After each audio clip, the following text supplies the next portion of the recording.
நான் யாருன்னு தெரியுதா? இல்ல நான் சொல்லணுமா? நீங்க ஏணில ஏறுவது அது உயரமா இருக்கும், ஆனா கீழே விழுவீங்கன்னு வரும்ல அந்த பயம். நீங்க தண்ணியில நீந்துவது ஆழமா இருக்கும், மூழ்கிடுவீங்கிற பயம். இருட்டுல நடக்குவது கண்ணே தெரியாது, எதுவும் வந்துருமான்னு பயம். இன்னும் சுருக்கமா சொன்னா மே மாசம் முடிஞ்சோடனே ஸ்கூல் தந்துடுங்கிற பயம். இது மாதிரி உங்க சின்ன சின்ன மூளையில சின்ன சின்ன பயத்தை வச்சு பெரிய பெரிய வேலையை செய்யற நான் தான். எனது பயப்படாதேவா. அதான் நான் வந்துட்டேன்ல, இனி அங்க பயப்படாது. நான் பயம் முத்திக்கிட்டே இருப்பேன், உங்க சின்ன சின்ன மூலையில பயம் வச்சுக்கிட்டே இருப்பேன். ஆஹா, இந்த வீட்டுல வந்து ஜெபமே இல்லை போல இருக்கு. ஆனா நாங்க ஈஸியா வந்துட்டேன். இப்போ என்னால என்னெல்லாம் செய்ய முடியும்னு இப்போ உங்களுக்கு காட்ட போறேன். ஓ, இவங்க ரொம்ப பெரிய படிப்பாளியா இருப்பாங்க போல இருக்கு. ஐயோ, ரிசல்ட் வரப்போதே. எனக்கு வேற எதுவுமே தெரியாது, எப்படி எழுதுனேனே தெரியலையே. கொஸ்டின் பேப்பர் வேற ரொம்ப டஃப்பாக கேட்டாங்க இந்த வருஷம். போன வருஷம்லாம் ஈஸியாக கேட்டாங்க, நான் எழுதும் போது தான் எல்லாமே டஃப்பாக வருது. ரிசல்ட் வந்துச்சுன்னா அவ்வளோதான். நான் இப்போவே இவ்வளோ பயமாக இருக்கு, அப்போ ரிசல்ட் வந்துச்சுன்னா என்ன ஆகும்னு தெரியல.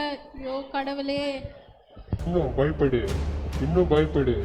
உன்னோட ரிசல்ட் என் கண்ணு முன்னாடி தெரியுது. மேக்ஸ்ல ஃபெயிலு, சயின்ஸ்ல முட்டை. உனக்கு மொத்த ரிசல்ட்டுமே கொக்கரக்கோன்னு கூவிட்டு இருக்கு. ஐயோ, என்ன ஆக போது தெரியலையே.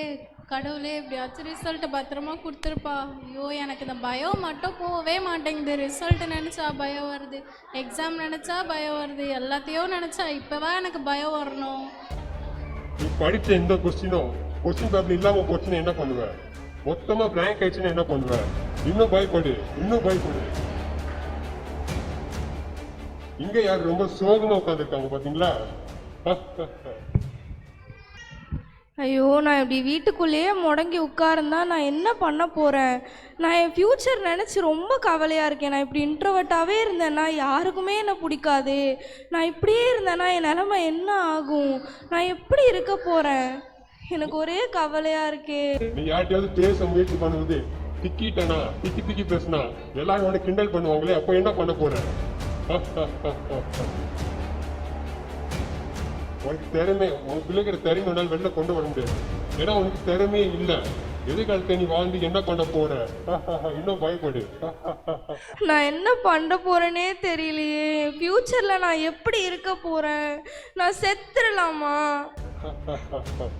இங்க ஒரு பெரிய ஆள் உட்காந்துருக்காங்க. ஐயோ, வேலை எவ்வளோ கம்பெனி அப்ளை பண்ணாலும் வேலையே கிடைக்க மாட்டேங்குது. எனக்கு வேற என்ன பண்ணுறதுனே தெரியல.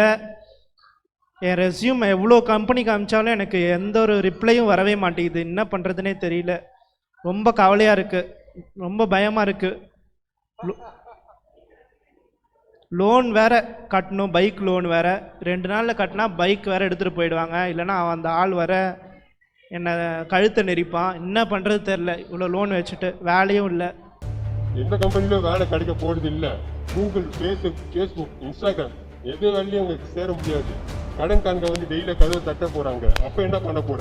இன்னும் பயப்படு. என்ன பண்ணுறதுனே தெரியல, ரொம்ப பயமாக இருக்குது. லோன் எப்படி கட்டுவேன்?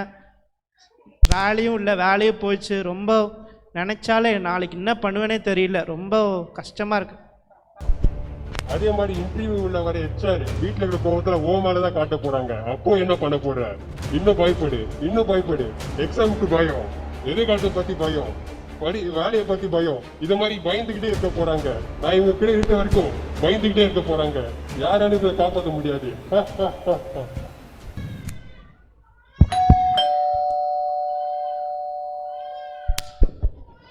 ஹலோ, யார்?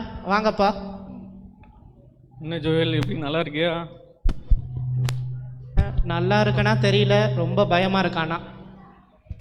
வீட்டுக்கு வந்தாலே ஏசப்பா ஒவ்வொரு நாளும் நம்மளை பாதுகாக்கும் போது, அதை நினைக்கும் போது நம்மளுக்கு ஆச்சரியமாக இருக்குது.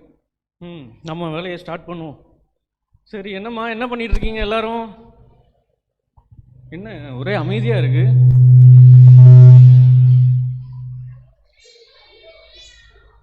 ஏன் எல்லாரும் அமைதியாக இருக்காங்க?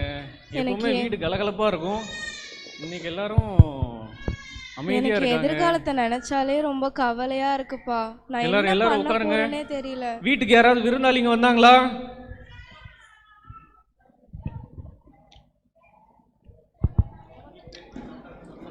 எல்லாரும் உட்காருங்க. வீட்டுக்கு யாராவது விருந்தாளிங்க வந்தாங்களா? ஏன் உங்க முகம்லாம் சோர்வா இருக்கு? என்ன ஆச்சு உங்களுக்கு? நான் எங்க எல்லாருக்கும் ஒரு ஒரு கவலை இருக்கு. நாங்க அதை எல்லாத்தையும் நினைச்சு ரொம்ப கவலைப்படுறோம். எங்களுக்குள்ள ஒரு பயம் வந்துகிட்டே இருக்கு. என்ன பண்றதுனே தெரியல. என்ன பயம்? எதை குறிச்சு பயப்படுறீங்க? எனக்கு என்னோட ஃப்யூச்சரை நினைச்சு பயமா இருக்கு. நான் என் ஃப்யூச்சர்ல என்ன பண்ண போறேனே தெரியல. நீ ஏன் ஜோயல் அமைதியா இருக்க? என்ன ஆச்சு உனக்கு?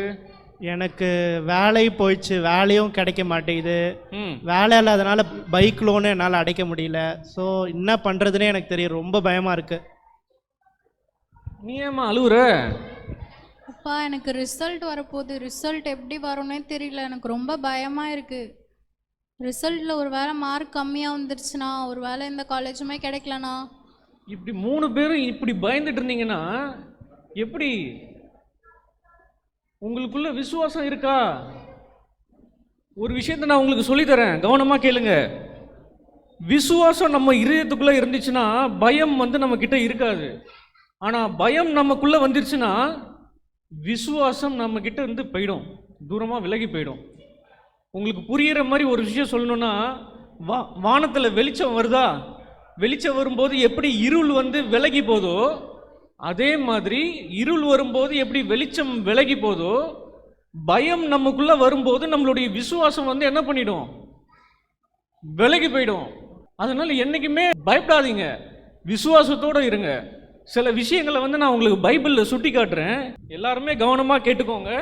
நீதிமொழிகள் 1ஆம் அதிகாரத்தில் வந்து, ஞானமானது வெளியே நின்று கூப்பிடுகிறது, வீதிகளில் சத்தமிடுகிறது. கர்த்தருக்கு பயப்படுதலே ஞானம். ஆண்டவருக்கு பயப்படுறது தான் ஞானம். ஞானம் வந்து வீதியில இருந்து கூப்பிடுது. ஆண்டவர் சொல்றாரு, நான் கூப்பிட்டும் நீங்கள் கேட்க மாட்டோம் என்கிறீர்கள், நான் என் கையை நீட்டியும் கவனிக்கிறவன் ஒருவனும் இல்லை, என் ஆலோசனைகளை எல்லாம் நீங்கள் தள்ளி என் கடிந்து கொள்ளுதலை வெறுத்தீர்கள். தேவனுக்கு பயப்படுற பயம் இல்லாம போயிடுச்சு. ஆகையால் எல்லாரும் கவனிச்சுக்கோங்க, ஆகையால் நானும் உங்கள் ஆபத்து காலத்தில் நகைத்து நீங்கள் பயப்படும் காரியம் வரும்போது ஆகடியம் பண்ணுவேன். ஏன் ஆண்டவர் ஆகடியம் பண்றாரு? ஏன் ஆண்டவர் நகைக்கிறாரு? அவர் சொல்லுகிற வார்த்தைக்கு, அவர் சொல்லுகிற ஆலோசனைக்கு கீழ்ப்படியாம அசட்டை பண்றனால தேவன் வந்து நம்மளுக்கு ஒரு பயம் வரும்போது ஆகடியம் பண்ணுவார். ஆனால் நம்ம தேவ பிள்ளைகளுக்கு என்ன தெரியுமா ஆலோசனை இருக்கு? எனக்கு செவி கொடுக்கிறவன் எவனோ, தேவனுடைய வார்த்தைக்கு கீழ்ப்படிஞ்சு அவருக்கு செவி கொடுக்கிறவன் எவனோ, அவன் விக்கினமின்றி வாசம் பண்ணி ஆபத்திற்கு பயப்படாமல் இருப்பான். விக்கினமின்றி வாசம் பண்ணி எப்படிப்பட்ட ஆபத்து வந்தாலும் நம்ம பயப்படவே முடியாது. உங்களுக்கு இன்னொரு உதாரணத்தை நான் உங்களுக்கு காட்டுறேன். சங்கீதம் 91, உன்னத மாணவரின் மறைவில் இருக்கிறவன் சர்வ வல்லவருடைய நிழலில் தங்குவான். நம்மளுக்கு இந்த வசனம் எல்லாரும் தெரியும்ல உங்களுக்கு? உன்னத மாணவரின் மறைவில் இருக்கிறவன் சர்வ வல்லவருடைய நிழலில் தங்குவான். தேவன் அருகில், தேவன் நம்ம பக்கத்தில், தேவனுக்கு கீழ்ப்படிஞ்சு தேவனுடைய வழியில் நம்ம நடக்கும்போது அவர் உன்னை வேடனுடைய கண்ணிக்கும் பாலாக்கும் கொள்ளை நோய்க்கும் தப்புவிப்பார்.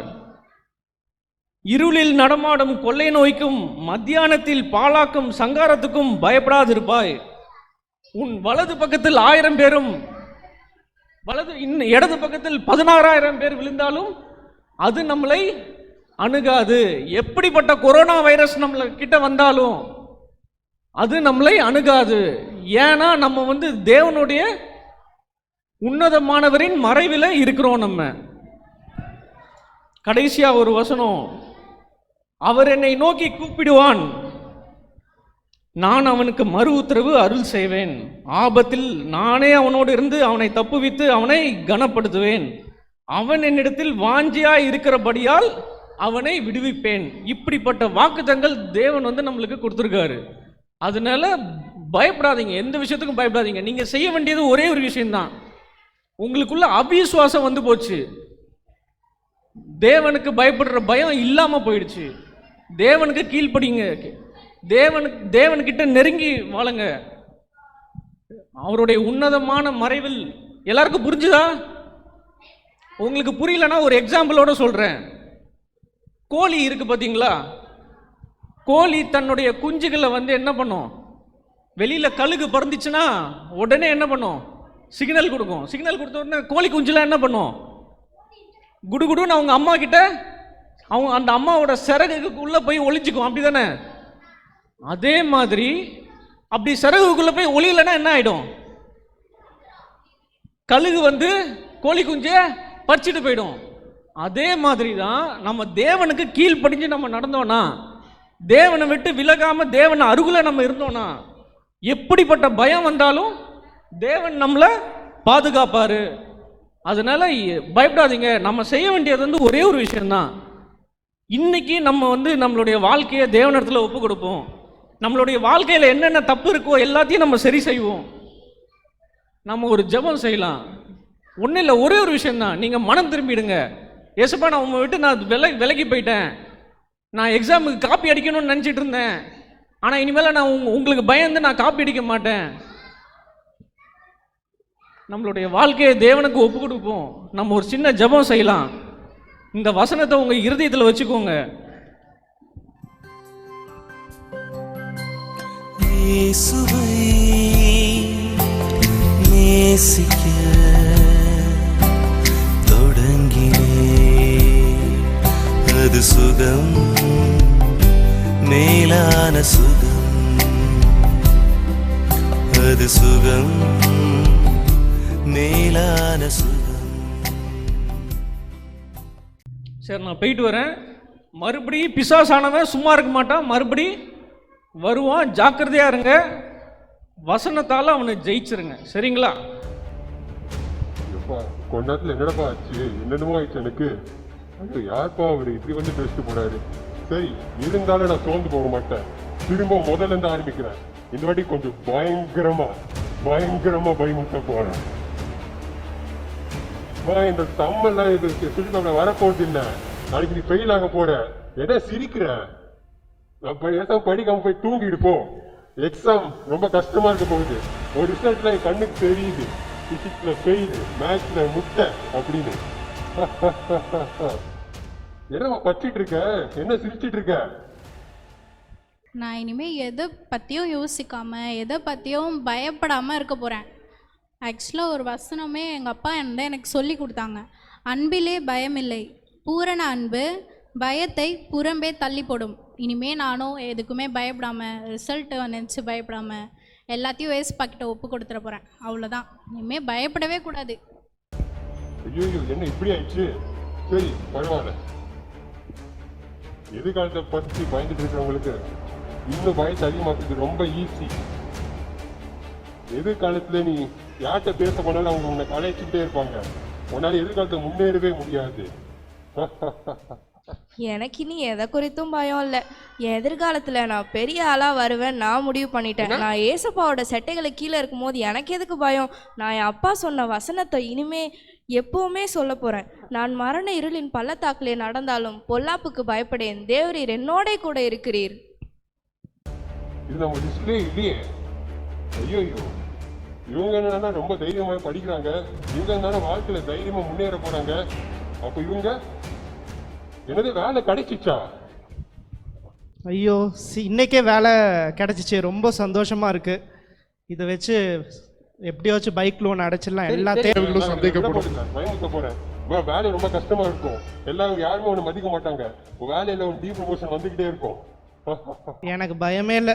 நல்ல வேலை, கத்தர் எனக்கு நல்ல ஒரு வேலையை கொடுத்தாரு. அதனால் எனக்கு பிரச்சனையே இல்லை. என்ன அப்படியே தலைக்கில மாறிச்சு எல்லாமே. இவங்களாம் எப்படி இப்படி மாறினாங்க? ஒரு வேலையை இவங்களாம் ப்ரே பண்ணியிருப்பாங்க போல இருக்கு. எவ்வளோ தான் என்னை ரொம்ப அசிங்கப்படுத்துகிறாங்க இங்கே பயப்படாமல். நான் வந்து இங்கேருந்து உடனே கிளம்புறேன். வேறு யாராவது மாட்டுவாங்க, அவங்கள நான் பயமுத்த போகிறேன். இனிமேல் இங்கே இருக்கிறதுனால எனக்கு எந்த பிரயோஜனமும் இல்லை. நான் கிளம்புறேன்.